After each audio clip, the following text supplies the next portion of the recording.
So you've heard about the Music Modernization Act, right? A week ago tomorrow, it was signed into law. And for American songwriters, I think it's maybe the most important legislation ever. So let's wind the clock back a little bit and spend just a little bit of the time talking about how we got it, then what it does, what's next, and then I want to take a lot of questions today. So the mechanical licensing system in America is broken, as you know, and especially for digital providers in the digital era of music. We have, at the federal level, been trying to address Section 115, mechanical licensing of the copyright law, for 15 years. We first envisioned the Section 115 Reform Act in 2003. Legislation was drafted in 2005, heard in 2006, it didn't get anywhere. And we did it again, and we did it again in 2010, and we just didn't get anywhere with it.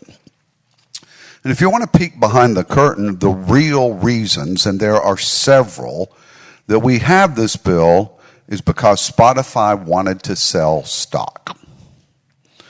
If you look at the 5 digital services, the motive for the three largest is not really to make money.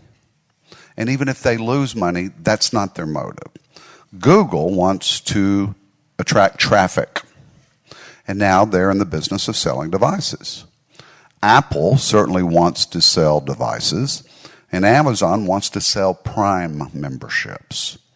And then they want to sell garden tools and clothing and products to you. And they're very successful at it. Pandora is going to a subscription music model because this free model is not working for them because consumers want to hear the songs they want to hear when they want to hear them repeatedly. So the company that's trying to make music an income stream for them was Spotify. And we have, for 5 years, had various pieces of legislation. And I should tell you, because we've got a chairman, if their party stays in control, can have 3 two-year terms in the House of Representatives. So 6 years ago, a man from Virginia named Bob Goodlatte set out to see if we could reform music licensing. 6 weeks after he introduced it, he wished he had not, because here all the varying interests come, both within the music ecosystem and the streaming companies and digital providers and restaurants and broadcasters, et cetera, et cetera, et cetera. This thing really started to happen a little over a year ago because Spotify was going public. And their projected stock price was down here somewhere when they thought it would be here because of lawsuits. They were losing lawsuit after lawsuit after lawsuit. So the National Music Publishers Association, myself, and DEMA, the Digital Media Association, this is a day I will never forget.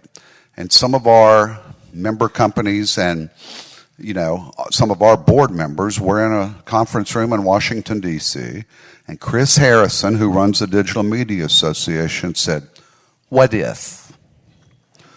What if we do pay the songwriters more?" Skeptical. And he said, "What if you issue a blanket license and create a brand new agency and we pay for it?" Well, now we've got something to talk about. Why would they do that? Not only are they getting sued senselessly, but Pandora has to license millions of songs for Pandora. They don't share that with the other services. Spotify for Spotify, Google for Google, Apple for Apple, Amazon for them. And it's a lot cheaper for them to give us a healthy percentage of what they spend, and that we'll have way more than any company ever had to do this. So conversations evolved pretty quickly, and we ended up shortly combining several bills together and forming what is now the Music Modernization Act that the President signed into law last Thursday. Let me explain to you what it does, especially on the songwriter music publisher side. We will form a mechanical licensing agency called the Music Licensing Collective, and we've already started on that task. We begin by appointing board members, the songwriters and the music publishers. We select members for a dispute resolution and an unmatched works committee. And we submit this all early next year to the U.S. Copyright Office, and they say go, hopefully. We adopt bylaws. We adopt some rules. And then we get about the tough part of the job, which is to be able to license millions of songs the day we turn this on and it becomes active, which is January 1st, 2021. That's when the little warm up here, so I'm going to take this coat off. That's when the Music Licensing Collective becomes active. We have broken down vendor areas into 5 very separate tasks that we need to be able to function before we can start this collective. And they're everything from the licensing to administration to building software, et cetera, et cetera, et cetera. So we will hire vendors. We're not going to hire staff and try to license all these songs. We will oversee that. And we turn it on January 1st, 2021. For songwriters, the digital services agreed to something we've wanted. You probably know the history, but our mechanical licenses are under a rate structure from 1909, tied to mechanical player piano rolls until last Thursday. And that rate standard essentially says I can only pay you're a songwriter, right? I can tell, man. You got the look. That I can only pay him so much that it won't increase the price of a player piano roll to the consumer. We're still under that law until last Thursday. And on the performance royalty side, we're under 2 World War II era consent decrees. Essentially, under both systems, the government sets our rate under archaic standards of evidence. On the mechanical side, we're under compulsory license. We can't pull these copyrights like Taylor Swift can. And it's a de facto compulsory license on the performance side because ASCAP and BMI either license everything for you or nothing. So this all changes. We get a different rate standard, which is willing buyer, willing seller. And it simply means, what would you make if I was able to negotiate for you in a free market? In the very earliest days of streaming services as we know them now, 8-10 years ago, record labels got up to 1,700% more than the songwriters and music publishers. We've evened that out some, but now on both the performance and mechanical royalty side, one of the things the judges can look at is what do the record labels get? And we have worked out a construct where they will never get less, but we will get more as time goes by. I'll come back to how you can expect rate increases and when in just a second. But the bill does some other things. For ASCAP and BMI, their judges under the old system are appointed for life. For life. And if you get an unfriendly judge, Denise Coate was the ASCAP judge. And we just were never going to get a big rate increase of any sort under her seeing these cases. Now they're randomly selected. They call it the wheel. They literally spin a wheel. So if ASCAP and BMI choose to go to a rate court proceeding against a streaming company, their judges will be randomly assigned, and that is a huge improvement. Also, their standards of evidence change, and they get to look at private deals that have been negotiated in the marketplace. I'm suspecting they'll get to look at, for example, what CSAC and GMR negotiate in the private marketplace, and they also get to look in a sort of comparison as to what the record labels get through Sound Exchange on the performance side. We are going to get some nice pay raises.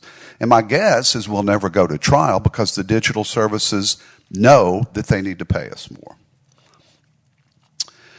You deal with the Notice of Intent program, the NOI program, which I think there have been 65 million issued as of today.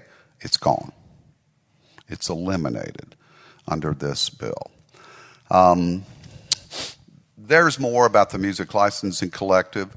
I think you might be particularly interested in how unclaimed funds are distributed.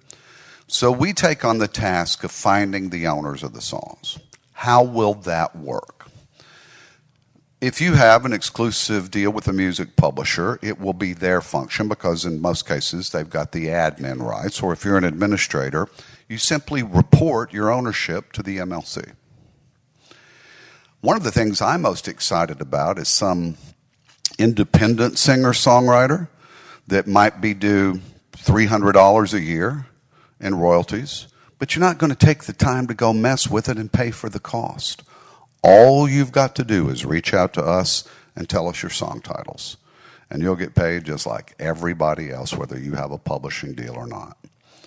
The streaming companies pay for all this. This will be the first royalty check ever where the songwriter gets 100 cents on the dollar. It's pretty amazing. It will be completely transparent. And that was one of the big battles we fought. One of the advantages people within the music industry have is the data is proprietary, but it's also a mess. And if we're ever going to fix this, and if we're ever going to get with the record labels and match the sound recording ownership to the musical work ownership, this is how it's going to start. And I will tell you, as recently as today, we've had dialogue with representatives of the record labels that I never thought would be possible about finding out a global data solution, because we are creating something wholly transparent. And so everything else will be transparent that follows eventually, in my view. Unmatched works. We will try to find you.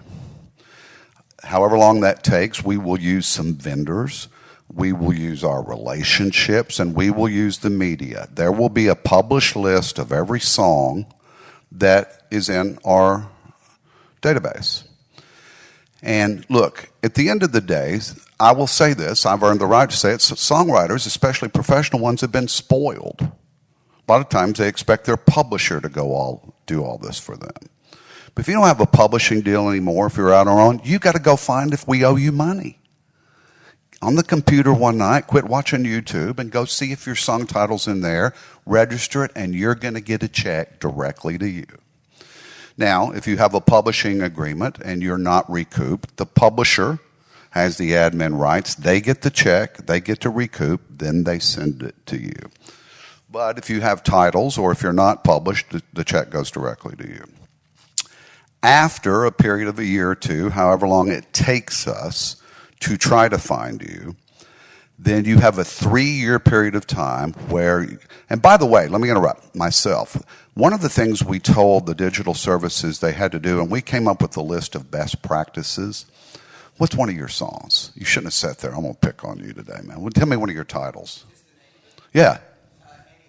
Annie Oakley. I want to hear that, man. I love that title.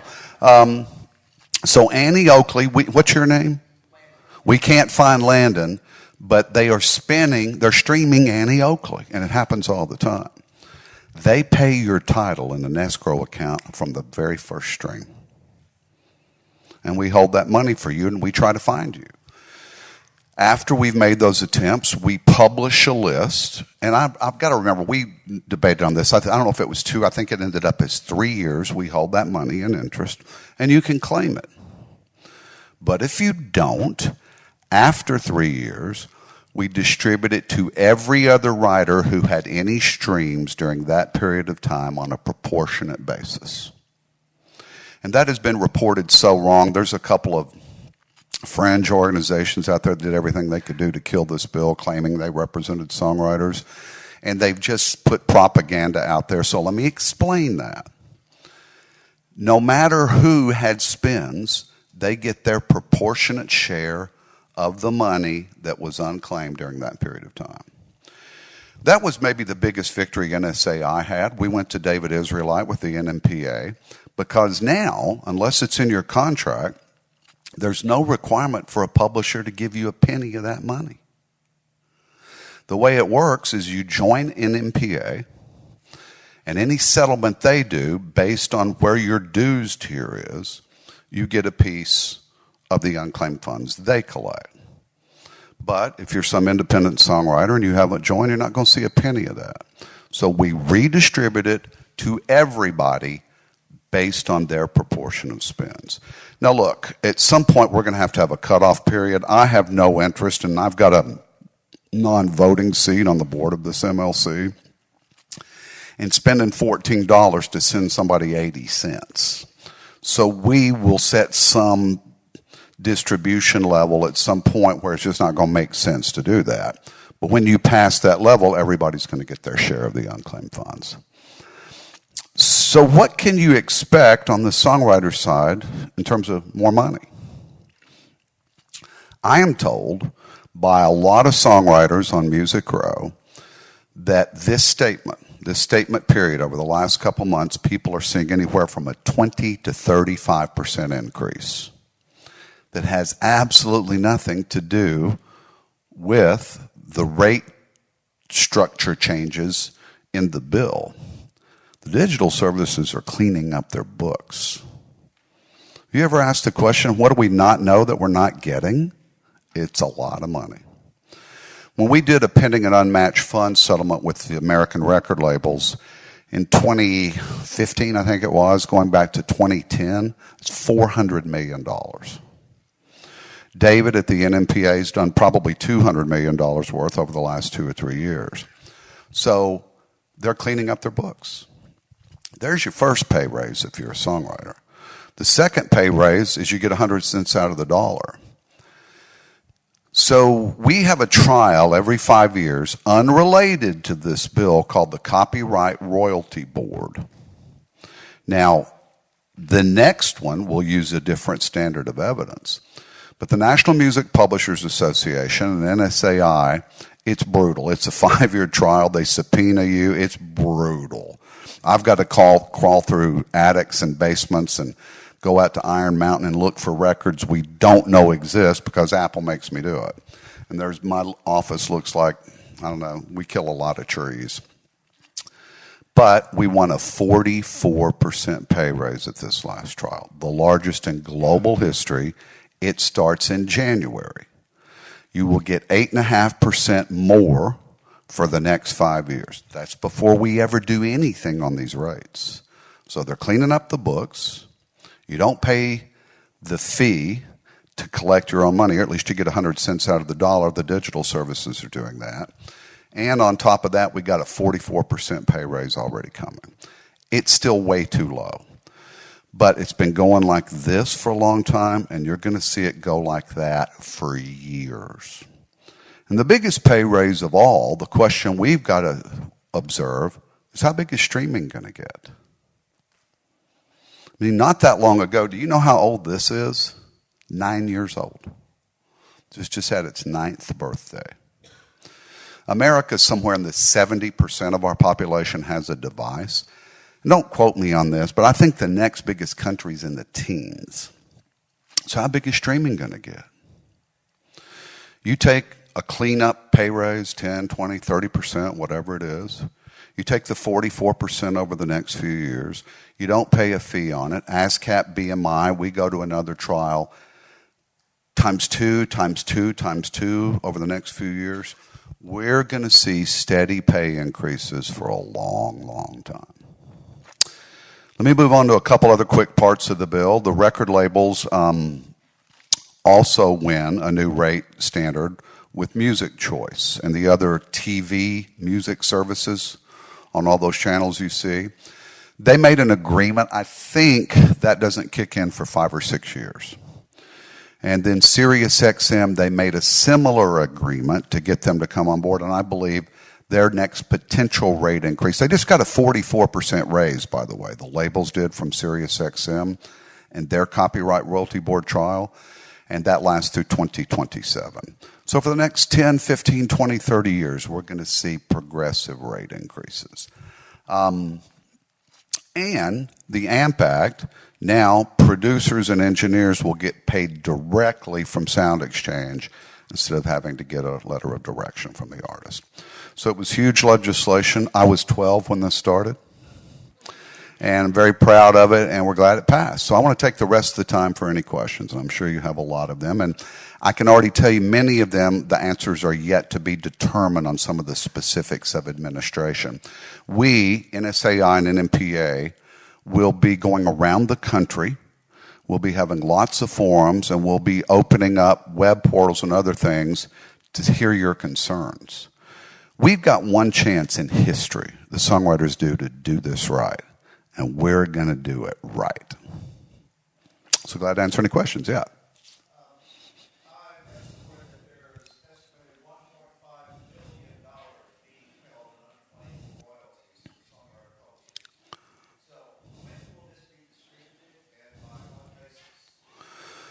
Well, that could be a treatise. We don't know how much unclaimed money there is. So I can tell you this. And then I started asking and calling around. I had a couple songwriters about 6 weeks ago. Thank you, man. My statement's up 35%. I'm like, we haven't passed a bill. Trial doesn't kick into next year. And I've got our president, Steve Bogart, had 6 or 8 titles he'd never seen a penny on from streaming. They're cleaning up their books. So my guess is that 1.5 billion, we can't sue streaming companies for any activity from the day the bill was introduced last December 20th, maybe it was, of 2017, going forward. But we can sue them retroactively. At least I believe we can. And so they're cleaning up these books. We're going to see all this data pretty soon.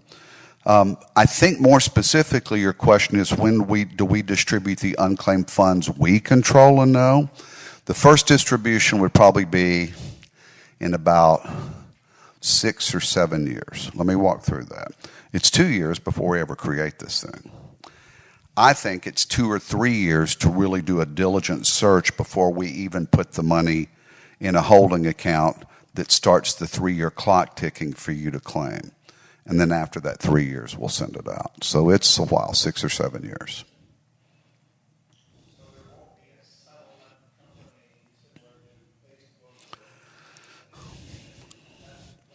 Well, NMPA is already doing several distributions. There won't be one through the Music Licensing Collective because, again, we've got to create it. Then, I think we're going to get good at this. And the first time of trying to find owners is obviously going to be the hardest. That's when there's going to be the most of them. That's when we've got a lot of education to do. So does that take 2 or 3 years? And then 3 years after that. So it's 6 or 7 years before you'd see any unclaimed funds distribution through the MLC. Mm-hmm.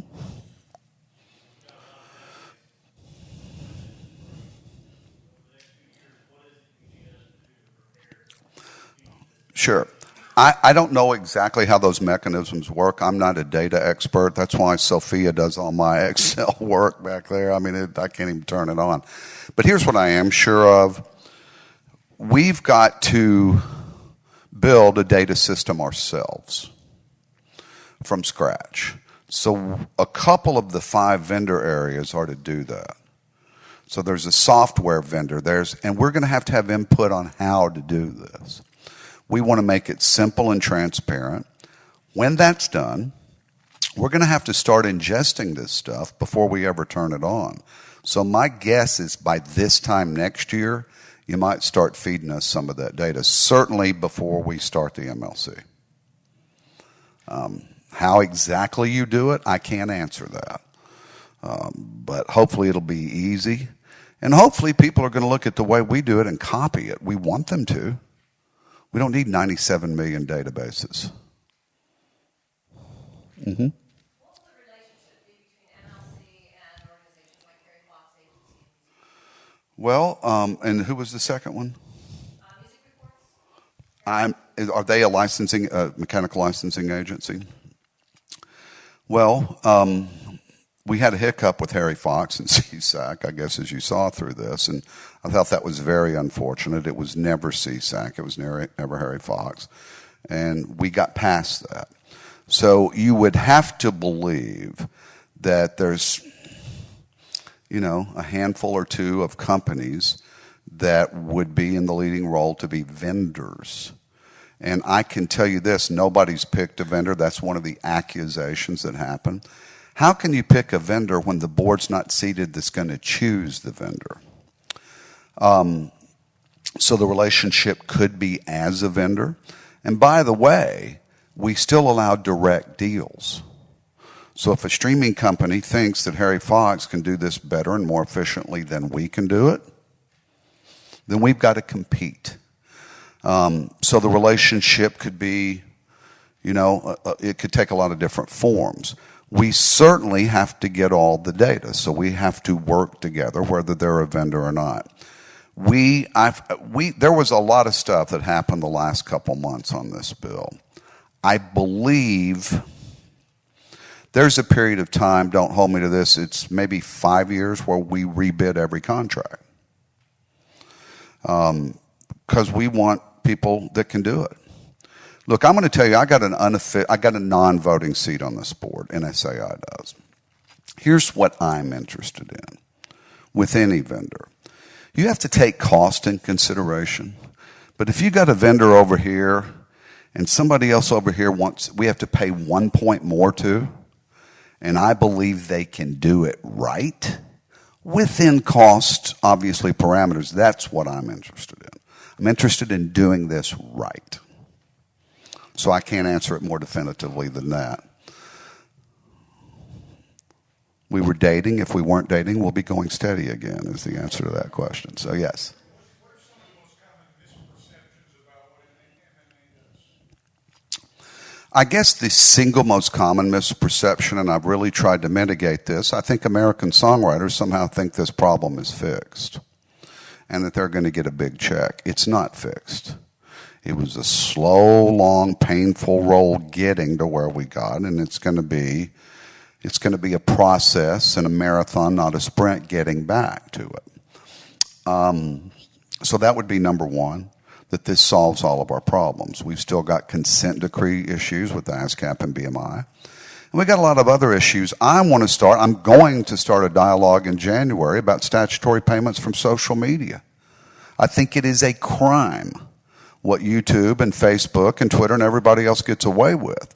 And the Europeans have given them a spanking, and I want to, get a pony and ride behind them for a little while and see what we can come up with that. That is going to be a tough, way tougher than this, but it's a dialogue we should certainly have. But about what the MMA does, I would say that's the single biggest misperception. Are you hearing some? I'd be interested to know. Well, there's been a lot of talk about terrestrial performers. Mm-hmm. Yeah. Well. So let me tell you what else happened with this bill. Christmas of 2016, Tennessee Senator Lamar Alexander calls me and he goes, "Bart, what can we agree on? Forget all this stuff that we disagree on." And we started putting things together we could agree on. We, being the music industry, let's take a minute on that. So I represent American songwriters. And if we want to do something that will mean they get paid more, let's just be real about it for a minute. We have to navigate between the interest of the performing rights societies and the music publishers. One primarily functions on mechanical royalties, the other primarily on performance royalties. And we almost never navigate that. Almost never. We do. Then we've got to navigate the record labels because we're taking a little from a pie they perceive to be their piece of the pie.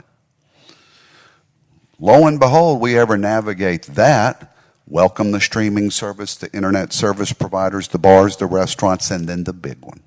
You get every interest, and this is about how many there are, on this side of the room, and you got the National Association of Broadcasters sitting on that side of the room. And their political clout outweighs everybody else. It just does. There's a radio station in every congressional district. There's not a music administrator or a publisher.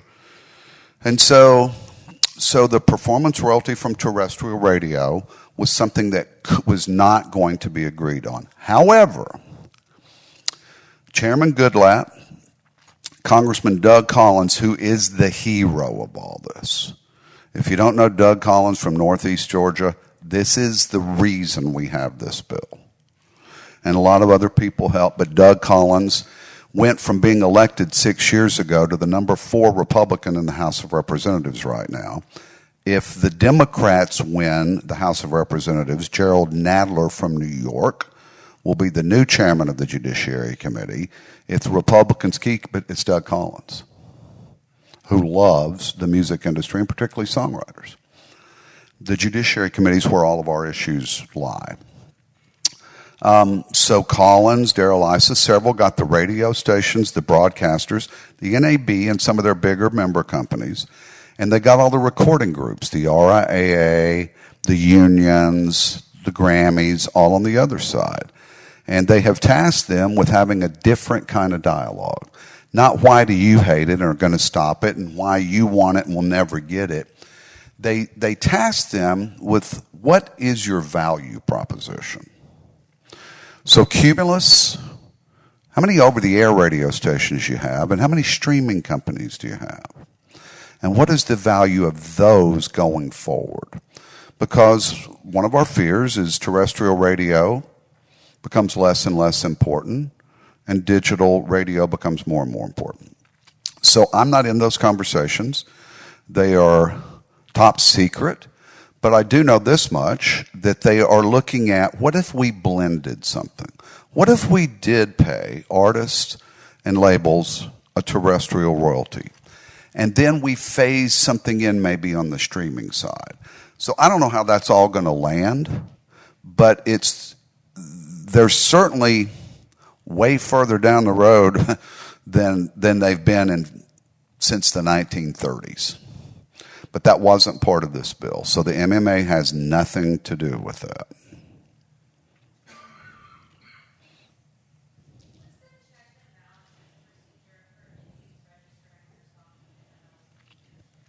Checks and balances for registering your song. We haven't built that yet. I'm not sure.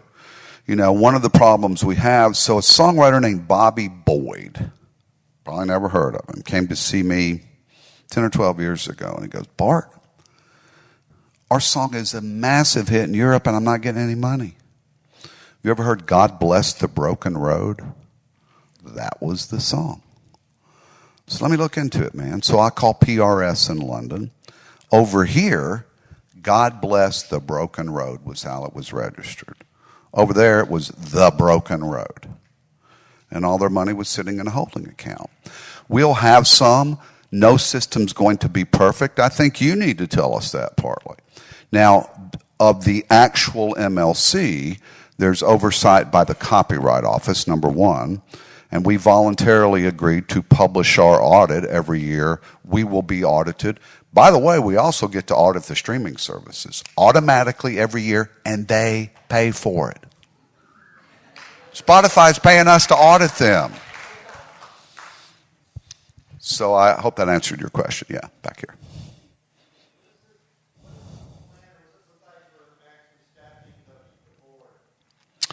So I can speak to the songwriter portion of that. The songwriters have 4 seats. NSAI, SONA, the LA Songwriters Group, Songwriters Guild of America, ASCAP, and BMI each have 2 representatives that will choose the initial 4 songwriter board members and the songwriters that serve on the dispute resolution and the unclaimed funds committees. You'll see that process announced in about 3 weeks. We hope to have it completed by February. Any songwriter in America, any songwriter can be nominated for these spots if they meet the eligibility requirement. And the eligibility requirements on the board, you have to be self-published. Now, you can have a joint venture, and the definition is you've got to be in control of your copyrights. Now, you could have had a publishing deal before. There will be 10. This went through several permeations. Publisher seats. So my guess is the large 4 publishers will always have a seat. The bill says it's got to represent the majority of copyright owners. But the rest are going to be independent publishers. And the publishers, I think their process is close to ours, but by design, and we've sort of segregated those. I don't know exactly how the publishers are choosing their seats. But we're both off to it because we need to report stuff to the Copyright Office by, I think it's February. Maybe it's May. These have changed a lot. But that's how it's now. That's the initial board. How subsequent boards get chosen will be part of the bylaws of the new MLC. I am going to insist that songwriters choose the songwriters.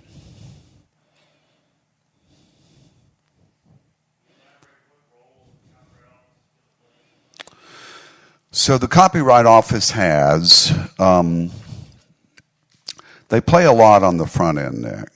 They basically go yes or no with our structure and governance. And can tell us, you should go do this, go do that. After that, they just look at it every year to make sure that I'm not living in Bimini on the MLC budget. And they should. And we also publicly furnish an audit. Let's remember something. This is not a government entity. We're forming it as a not-for-profit. But essentially, this is a private company with some government oversight. And that's the way it should be. What songwriters have been trying to do since 1909 is get the government out of our business. How's that work for you? So we would have gone much further, but there was a lot of compromise, Nick. So that they will have oversight over it. Mm-hmm.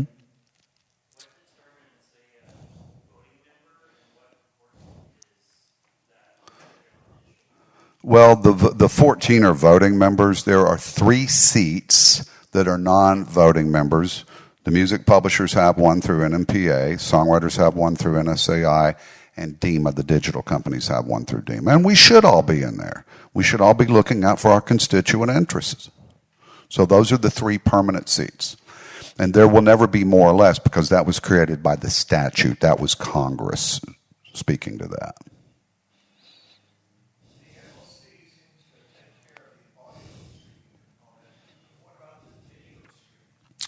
You know, that's another whole debate. Is YouTube a sync? I think it is. Not everybody has agreed to that. We agreed not to license. Again, that's a little more of a publisher question. We won't license sync, and we won't license performances ever. At least not under the tenets of this bill. If we figure out a way to do it, we'd have to go back to Congress to get that permission. So that's not the business we're in. And frankly, that was a compromise with some that were worried that we'd take that business over. But we want to get streaming musical work royalties right. So that's what our focus was, and we agreed to limit ourselves to that.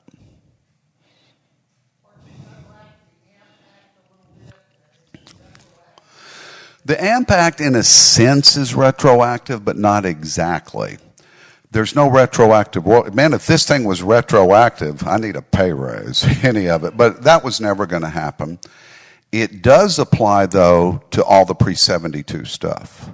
So whoever, whenever, if you can furnish the data and prove it, you get paid going forward.